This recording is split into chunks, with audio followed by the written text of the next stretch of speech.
Ça faisait plus de 10 ans que le Bayern n'avait pas fait une saison blanche et pour couronner le tout, ils viennent d'embaucher un entraîneur qui vient d'être relégué. Ce Bayern est-il fou? Christophe, comment tu vas? Ah bah écoute, ça va bien, mais c'est la vraie surprise. On peut parler de surprise quand même quand on sait le nombre de personnes qui ont été, enfin, le nombre d'entraîneurs qui ont refusé ou qui auraient refusé le poste.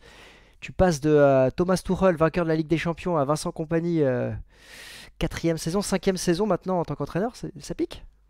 Ouais, et puis pas de véritable expérience dans un gros club européen. Le Bayern a-t-il perdu de sa super pour être autant refusé? Bref, on va répondre à toutes ces questions. Et là, c'est Fabrizio Romano qui l'a confirmé cet après-midi. Here we go. Donc, 12 millions d'euros, hein. Il y a une clause, enfin une indemnité. C'est la mode maintenant chez les entraîneurs. 12 Hmm. millions d'euros pour Burnley. Un contrat donc, qui va aller en 2027. Donc, 3 ans de contrat. Ça, c'est une C'est grosse intéressant, info. ça. Ça, c'est une grosse C'est info. une très. Tu me l'avais dit en off avant. On doit en parler parce que si c'était un contrat d'un an, voilà, on pouvait s'attendre à autre chose la saison prochaine. Mais là, dis-nous pourquoi c'est très intéressant. Bon, en fait, 2027, c'est. la théorie en Allemagne, c'était qu'il allait avoir un intérimaire d'une saison pour la saison prochaine, en attendant un très gros poisson qui pourrait être soit Jürgen Klopp, soit Xabi Alonso après son passage du côté de Leverkusen. Et donc, j'avais dit à Christophe, avant qu'on fasse la vidéo sur compagnie, il faut absolument qu'on ait la durée de contrat, parce que si c'est un contrat d'un an, on aura la réponse. Et si c'est un contrat de 3 ans avec indemnité, bon, ça venait peut-être fin à cette théorie, c'est visiblement le cas. J'imagine mal quand même le Bayern payer une indemnité à Burnley, offrir un contrat de 3 ans à compagnie pour le virer 12 mois après, même s'ils en sont capables, on l'a vu ces dernières années, hein. C'est quand même la stratégie de recrutement des entraîneurs du Bayern, elle est questionnable. Parce qu'il y a quand même quelques années, c'est Nagelsmann qui arrivait pour 25 millions d'euros de Leipzig, si je me rappelle bien. Mm. L'année dernière, enfin la saison dernière, oui, Nagelsmann, donc qui avait été recruté et payé et viré en milieu de saison, en cours de saison, à 2 mois de la fin de saison pour mettre Tuchel. Et Tuchel devait Alors que le partir. Bayern pouvait faire le triplé encore à ce moment-là, hein. Exactement. Et Tuchel devait partir, finalement doit rester, et finalement ils s'entendent pas, c'est fini. Et maintenant, il y a eu donc 8 ou 9 positions. Quand même, déjà 12 millions d'euros, c'est beaucoup d'argent, mais est-ce que c'est un choix par défaut? Pour moi, ouais. Avec tous les noms, alors je sais pas si tu as une slide sur les coachs. J'ai pas de slide, mais j'ai The Athletic qui le rappelle. On a eu Xabi Alonso, Julian Nagelsmann pour un retour, Ralf Rangnick pour un retour, Hansi Flick pour un retour, Unai Zidane. Emery, Eric Ten Hag, Oliver Glasner, Roberto De Zerbi, Zizou qui aurait pu aussi arriver. On a entendu parler avec Ribéry. Ça fait beaucoup quand même. Moi, c'est ce qui me surprend, c'est que ce club-là, le Bayern, c'est un club qui a une réputation historique qui est incroyable. Comment tous ces entraîneurs peuvent refuser un poste comme ça? Tu te dis, le train du Bayern va passer qu'une fois dans ta vie. C'est un peu comme le Real, le Barça, Liverpool, Manchester. C'est des clubs mythiques du football. Comment tu peux refuser un tel poste? C'est ça qui me questionne, moi, aujourd'hui. Mais Tu il y vois, a certains. Ouais. Bah, quand, certains vont quand nous tu le. un deux, Vas-y, vas-y, vas-y. quand t'as un De Zerbi, etc., que tu es à Brighton, si le Bayern t'appelle, comment tu peux les refuser? Il y a quelque chose qui doit pas bien fonctionner en fait au niveau des négociations. Est-ce qu'ils ont le choix, assez de liberté pour justement s'exprimer comme ils veulent? Je sais pas, mais pour qu'il y ait autant d'entraîneurs qui refusent un tel poste, je me dis il y a bien quelque chose qui cloche, quoi. Et pour que Tuchel s'en aille aussi, parce que en fait, il a eu l'opportunité de pouvoir rester, quand bien même c'était un commun accord qu'il allait quitter le club à la fin de la saison, il a eu cette opportunité de rester. On verra où il atterrit, il semblerait qu'il a un accord du côté de Manchester United, on va suivre ça. N'hésitez pas à vous abonner d'ailleurs à ce sujet.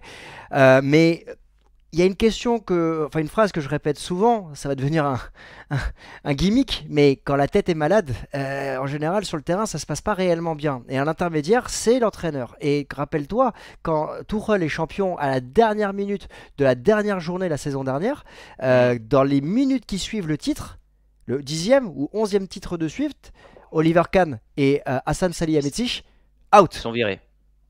Ouais. Et derrière, il y a une Ah nouvelle ouais. direction qui arrive. Tuchel, on le sent pas forcément enclin à faire une grande saison. Et finalement, bon, il fait deuxième. À un moment, il fallait que ça s'arrête. Mais bon, quand tu as en face Xabi Alonso, c'était délicat. Mais surtout, en Ligue des Champions, il a fait le taf. Il a quand même fait le taf. Bah ça se joue à quoi finalement face au Real? Aux arrêts de jeu. Et après, s'il est en finale, il peut gagner Dortmund, tu vois. Donc ça se joue à rien du tout. Si tu regardes les clubs qui réussissent depuis quelques années, Liverpool, City, le Real, le point commun, c'est quoi? C'est la stabilité de l'entraîneur. Mm.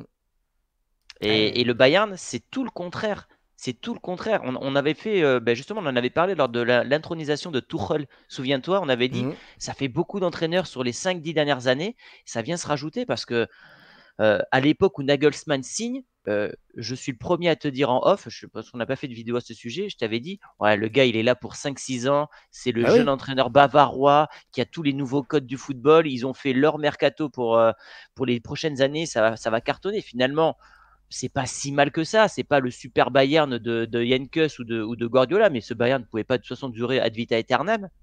Et finalement, non, tout se casse la figure, quoi. Donc c'est quand Tout- même surprenant. Toute série a une femme. En tout cas, le choix de Vincent Kompany, il pose question. Vincent Kompany, donc c'est un entraîneur qui a déjà entraîné, ça va être sa 5e saison. Il est passé par Anderlecht en tant qu'entraîneur-joueur, puis manager, où il fait une saison. Et avec Burnley, il en a fait deux saisons avec Burnley, où la première, il monte de Championship en Premier League. Et ensuite, et donc il a beaucoup de louanges autour de son management, de sa gestion, de son jeu très offensif. Malheureusement, l'intersaison l'année dernière ne se passe pas réellement bien. Il rate peut-être ce tournant. Il y a beaucoup de recrutements et des joueurs qui ne sont pas forcément réimpliqués dans la stratégie de se maintenir. Et Bah, les il, trois promus sont descendus cette année en ouais. première ligue. Et il se rate et il remporte. Alors Vincent Kompany, quand on parle de lui en Angleterre, il y a un homme qui parle beaucoup de lui et qui en a parlé encore cette semaine, c'est Pep Guardiola. Ouais, oui, oui, bah, c'est un disciple de Guardiola. Il a eu comme entraîneur, donc évidemment, il s'est inspiré de lui, parce que c'est le meilleur entraîneur du 21e siècle et peut-être même de l'histoire. Mais j'ai beaucoup de mal, tu sais, avec ces disciples de Guardiola, parce que c'est pas parce que tu as eu Guardiola comme entraîneur que tu vas reproduire exactement la même chose, parce que Guardiola, c'est quand même plus que ça, c'est aussi du management et tout ça. Et ce qui me surprend énormément, c'est qu'au-delà du joueur, enfin de l'ancien joueur qui vient au Bayern, c'est pas en plus c'est un mec qui a pas beaucoup d'expérience au très haut niveau, Mhm. qui va devoir subir la pression d'un très gros club, mais en plus de ça, qui ne connaît pas la pression d'un tel grand club. C'est pas par exemple un Philippe Lam, je te donne un exemple tout bête, Mhm. c'est le premier qui me vient en tête, qui n'a pas d'expérience en tant qu'entraîneur, mais qui connaît la maison bavaroise par cœur, qui est intronisé comme le Real l'avait fait avec Zidane par exemple. Ou comme Là, tu as ni l'un. Arteta qui passe de Manchester City entraîneur adjoint à Voilà, Arsenal entraîneur A. exactement, Il a été exactement. dans l'ombre de Guardiola et après il passe à l'étape au-dessus. Je te suis. Exactement. Là, t'as ni l'un ni l'autre. Il n'a pas l'expérience d'un très grand club, mais en plus, il ne connaît pas la maison Bayern. Donc, je me dis, pourquoi une telle folie pour cet entraîneur? Ou Je, alors, ils ont vu quelque chose que nous, on n'a pas vu, hein. je voulais en parler peut-être dans la dernière partie où on répond à la question le Bayern est-il fou, mais il y a un élément qui est important par rapport à ce que tu viens de dire, c'est qu'il y a une certaine mode aujourd'hui de voir ces anciens joueurs qui ont marqué l'histoire de certains clubs. Pour compagnie, c'est Manchester City, devenir entraîneur. Je pense à Pirlo notamment, je pense à Roberto Di Matteo aussi qui est passé par Chelsea, qui est des joueurs en fait ou Xavi, tu vois, des joueurs qui ont marqué l'histoire d'un club, qui deviennent entraîneurs. Et Lampard. il y a Lampard, et il y a cette attente. Comment ça se passe? Et tout le monde n'est pas Zidane. Tout le monde n'est pas Zidane qui a Non, mais réussi au Real. ça me choque moins quand c'est dans ce sens-là. Pirlo qui prend la Juve, Hmm. je me dis ça peut être une bonne idée parce qu'il connaît l'exigence de Turin. Enfin, tu vois, il connaît le milieu là. Il y a pas d'adaptation à avoir finalement pour lui, que ce soit la langue ou que ce soit le club. Là, je me dis, mais il coche quoi comme casse ce mec-là? Alors À bah part. justement, Ouais, bon, on va regarder ta slide là. justement, pour répondre à cette question, il y a The Athletic qui a fait un excellent article sur comment peut-on comparer Burnley au Bayern Munich. Alors c'est le Hmm. Burnley de la saison dernière avec le Bayern Munich de cette saison. Toute proportion gardée, il faut prendre en compte que ce club Burnley est redescendu en Championship et le Bayern fait deuxième et demi-finaliste de Ligue des Champions. Pas les mêmes joueurs, pas la même compétition, mais il y a des éléments que j'ai trouvé assez intéressants à comparer. C'est cette volonté de récupérer très haut le ballon, là, de Ouais, jouer mais très haut. c'est à la mode maintenant. Tous les nouveaux entraîneurs font ça. Quand même, quand tu vois la différence, donc c'est la troisième ligne, quand tu vois la Hmm. différence par rapport aux autres lignes, c'est des éléments qui se rapprochent. La Non, mais ce que je veux dire résistance au par là, c'est que pressing, tous les nouveaux entraîneurs qui viennent sur le marché, leur point commun, c'est le pressing très haut et la récupération rapide. certes, mais il faut quand même trouver des éléments comparables et on en cherche. Tu vois, il y a Mhm. aussi la patience dans l'attaque, donc cette volonté de maîtriser le ballon, de faire tourner et d'attaquer le moment venu, c'est un élément qui se rapproche et qui est même au supérieur du côté de Burnley que du côté du Bayern Munich. Alors après, oui, il y a des questions qui peuvent se poser. Là, on va pas être négatif, on va pas se dire ça va être un flop total, mais on peut Non, se poser parce la question. il aura du matos quand L'intensité, même. voilà, l'intensité, c'est une vraie question. Tu vois, il y avait 43% en percentile en fait du côté de Burnley, c'est 71 du côté du Bayern Munich. Concernant la circulation du ballon, il y a quand même des éléments, tu vois, qui vont dans le sens où on se dit que Compagnie, c'est un entraîneur qui a la volonté de garder le ballon. Et le Bayern, depuis de nombreuses années, c'est cette volonté-là.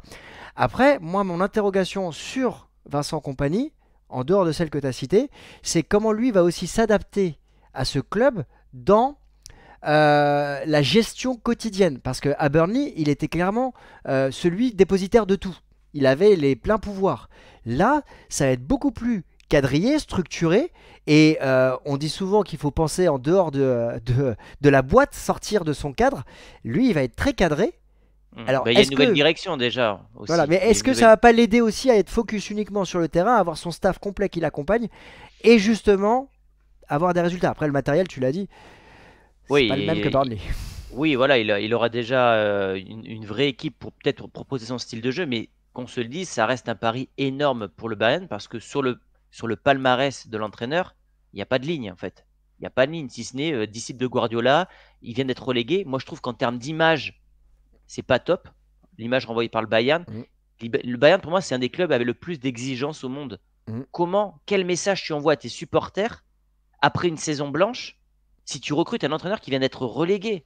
Tu vois, pour moi, dans ce genre de truc, si tu fais venir un Zidane, par exemple, t'as une hype. Ça y est, les gens se disent, ouais, il y a Zidane. En plus, tu avais le truc avec Adidas et tout. Ça aurait été une histoire fantastique. Mm. Mais là, le message envoyé aux supporters, pour moi, il n'est pas bon du tout. Alors après, j'espère pour le Bayern qu'ils vont réussir à gagner des titres. Ils n'ont pas la Super Coupe d'Allemagne à jouer parce que troisième de Bundesliga. La Bundesliga, ils vont être encore confrontés à Xabi Alonso et à Leverkusen. La Ligue des Champions, c'est toujours compliqué à gagner. Attention à pas s'entraîner dans une spirale après où tu commences à ne plus gagner, hein. Après, tu sais aussi, c'est cette volonté des clubs de construire sur la stabilité, de voir à moyen terme plutôt qu'à long terme, parce que long terme dans le football aujourd'hui ça n'existe plus. Mm. Tu vois, quand tu prends quand tu es à Chelsea, que tu vois Pochettino qui est out, alors qu'il avait un contrat de 2 saisons, la volonté de Chelsea à l'heure actuelle, on verra si ça sera appliqué, c'est de trouver un entraîneur qui s'inscrit dans la durée. Donc un entraîneur qui sera là pour minimum 3 saisons. Là j'irais, tu vois, là où moi mon idéal c'est un 2+1, là je pense que Chelsea on pense à 3+1. Et peut-être que le Bayern se dit, ok, quitte à... On s'est raté sur Nagelsmann, on s'est raté sur Tuchel, bah maintenant en fait on va partir sur Compagnie, on met en point d'interrogation la saison 1, mais la saison 2, faut des titres. Et c'est peut-être cette patience nécessaire qui est importante pour redevenir bah, le club stable et qui remporte tout sur son passage. Je pense aussi qu'ils vont, bah, ce que je te disais tout à l'heure, il y a eu le Super Bayern, on va dire Mm, 2010-2020, où ils ont tout mm, remporté, du moins à mm. l'échelle nationale, quasiment tout. Là, ils veulent recréer Et une deux Ligues des équipe Champions. avec. Deux Ligues des Oui, oui, Champions oui. aussi. Ils veulent recréer une équipe avec une nouvelle génération. Ils se disent, on prend un entraîneur jeune, à la mode, avec les idées du football moderne. On va lui donner bah, des nouveaux éléments pour les années futures et on tente. Maintenant, après, c'est un vrai pari. Si on doit répondre à la question, La le question. Bayern Ouais. est-il devenu fou? Moi, je peux te répondre oui.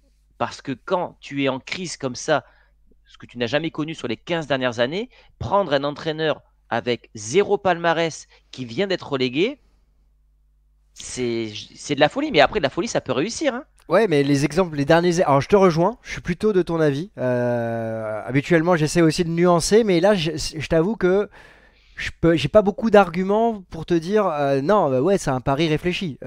On peut l'envisager par rapport justement à ce risque et de se dire demain, il va se passer quelque chose et ils vont capitaliser, ils vont prendre le temps. Mais ça reste le Bayern, ça reste Vincent Compagnie, ça reste une opposition de style, en tout cas entre les deux sur le papier en arrivant.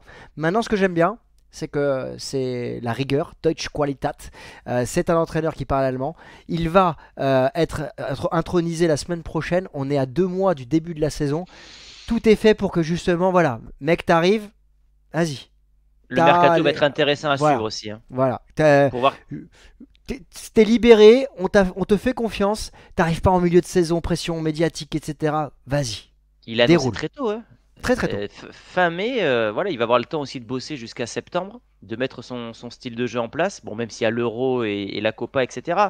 Mais le recrutement, on va voir. Est-ce que le Bayern va se mettre à recruter des jeunes joueurs ou est-ce qu'ils vont faire, ils vont rappeler des cadres? Toute cette stratégie, on va la suivre et l'analyser parce que c'est un vrai virage qu'est en train de prendre le Bayern. On n'a pas été habitué à ça. C'était des grands noms. Alors, ils avaient tenté le pari Nagelsmann, ensuite Tuchel, parce que Tuchel, c'était un peu la win, la gagne. Mhm, Mais mhm, ça s'est mal passé avec les éléphants que sont Rummenigge et Uli Hoeneß, qui sont mhm, censés avoir quitté un peu le Bayern, mais ils ont toujours de l'emprise finalement. Ben, on l'avait vu avec Oliver Kahn et puis Tuchel. Je crois que c'est Uli Hoeneß qui s'est mhm. C'est par la fâché. presse interposée, ouais, il s'est fâché un petit peu par rapport à Tuchel. Et je crois que c'est à cause de ça que Tuchel est parti. Et finalement, tu te rends compte, là, on a parlé du Barça hier, bah, tu as quand même deux institutions qui repartent à zéro et qui sont, je dis pas en danger, mais qui sont loin de la victoire encore quand même. En tout cas, on est sur un mercato qui est très intéressant. 2 entraîneurs en 2 jours de 2 clubs mythiques qui changent, qui évoluent. On va suivre ça. Manchester United ce week-end va vraisemblablement limoger Eric Ten Hag et donc on devrait avoir un nouvel entraîneur du côté de United également. On attend celui de Chelsea, on attend celui de l'Olympique de Marseille. Il y a beaucoup de choses qui changent. Ouais. La Juve, ça devrait être Mota, je crois, ça Voilà. n'a toujours pas été Voilà. officiel, mais Et du ouais, côté de ouais. l'AC Milan, ça bouge aussi. Paolo Non, non. Fonseca, il y aura une pétition et semble-t-il ce soir à San Siro, une grève des supporters de chant pour s'opposer à l'arrivée de Paolo Fonseca. Pourquoi? Parce que une frange des supporters de l'AC Milan n'apprécierait pas le coach portugais et serait contre. J'ai pas suivi pourquoi, mais je sais que ce Ouais, soir ouais, il y a une non, non, partie de la grève. bah, si vous avez la réponse, dites-le nous dans les commentaires, mais c'est une vraie valse des entraîneurs, hein.